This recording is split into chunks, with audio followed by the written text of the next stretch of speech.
C'est effectif. Apprenants et enseignants retrouvent le chemin des classes.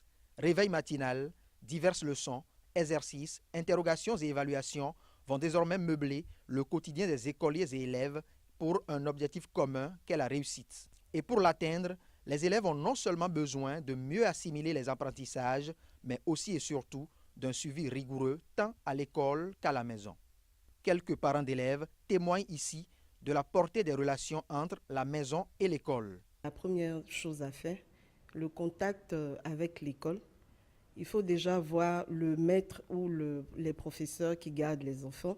Au primaire, c'est beaucoup plus facile parce qu'on a juste un enseignant qui garde l'enfant. À tout moment, le maître ou la maîtresse peut appeler la maman ou le père pour lui dire « Attention, votre enfant est en train de faire une bêtise ». Donc, ça permet à l'enfant d'être beaucoup plus canalisé. Au collège, c'est beaucoup plus compliqué parce qu'il y a beaucoup de professeurs. Je familiarise un peu avec eux, je les appelle souvent, comment est-ce que l'enfant évolue et je négocie même quitte à ce que ce maître ou cet enseignant d'école devienne en même temps le répétiteur de l'enfant à la maison. C'est vrai qu'on n'a pas vraiment le temps, on va travailler, on revient fatigué, mais je fais quand même un petit effort pour suivre les enfants avant qu'ils n'aillent se coucher. Exemple, comment est-ce que tu as...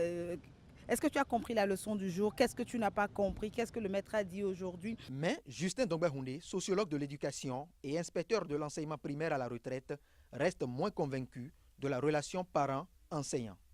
Réglementairement, je dis bien réglementairement, l'école souhaite vivement que les parents soient à son service. Autrement dit, une sorte d'appendice.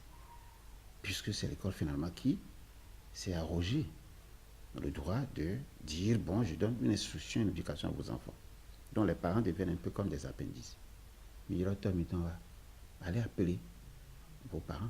Mais ce n'est pas l'école qui va vers les parents. Donc l'école se dispose ou dispose d'un droit, d'une autorité, et finalement c'est les parents qui courent autour de cette école-là.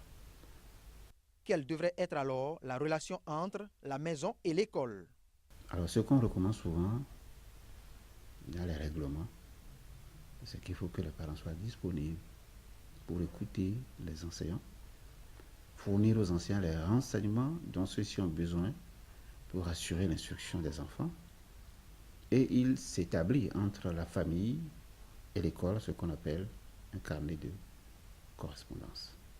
Le succès de l'enfant dépend, dès lors, d'une collaboration entre l'école et la maison et surtout de la franche disponibilité des parents.